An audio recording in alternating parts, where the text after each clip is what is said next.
ዛሬ ግብጽ ላይ ብትሄዱ አዝሃር ሸሪፍ ትልቁ የኢስላሚክ ዩኒቨርሲቲ ያለው ወቅፍ የግብጽ መንግስት የለውም ታውቃላችሁ። የግብጽ መንግስት በተቸገረበት ጊዜ 8 ቢሊዮን ዶላር የኢኮኖሚውን ለማስተካከያ አዝሃር እኮ ገንዘብ ዳዕም አድርጓል፣ ደግፏል። የሚረዳ መስጂድ የለም፣ የሚደጎም መስጂድ የለም። መብራት የሚከፈልለት ለመብራት ክፈሉ የሚባልበት መስጂድ የለም። በቂ የሆነ ወቅፍ አለ እንዴ። እንቁላል አንዳንድ ጊዜ በጣም እየበዛ የእንቁላል ዶሮ አለው አዝሃር። ግማሹ ካይሮ ወቅፍ የአዝሃር ነው ይባላል። በጣም ብዙ ንብረት ነው ያላቸው። ምክንያቱም ሰው ወቅፍ ስለሚሰጥ። ይሄ ከዛሬ አይደለም እንግዲህ ከ1000 ዓመት ከተገነባበት ጊዜ ጀምሮ እስከ ዘመናችን ድረስ ነው።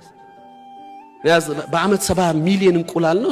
በስንት ጊዜ በወር 70 ሚሊዮን እንቁላል እየመጣ አንዳንዴ እንቁላሉ በጣም ምርቱ እየበዛ በገበያ እንኳን ለመድረስ ያልቻለባቸው ሁኔታ በቤት ኪራይ በመናምኑ የሚሸፍኑት ነገር ሁሉም ወቅፍ ነው የሚሸፍኑ። ዑለማ ሙዕተበር ሙዓለፋት ቴሲስ የሚጻፉ ሁሉም በወቅፍ ነው የሚረዱት። የሚቸገር ዓሊም የለም። መጽሐፍ አሳትማለሁ ብሎ አይቸገርም። መስጂድ እንዲህ ገነባለሁ ብሎ አይቸገርም። ባለቤት አለው አነላህ የሚል አካል አለ። እኛ አተን አይደለም አንሶንም አይደለም።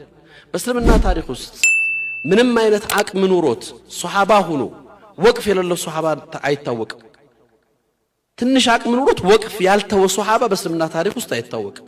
የወቅፍ ታሪካችን መለስ ብላችሁ ብትመለከቱ ይሄን ነው የምታገኙት። ሁሉም አቅም አለው። የሆነ ወቅፍ አስቀምጧል፣ የሆነች መሽሩ አስቀምጧል።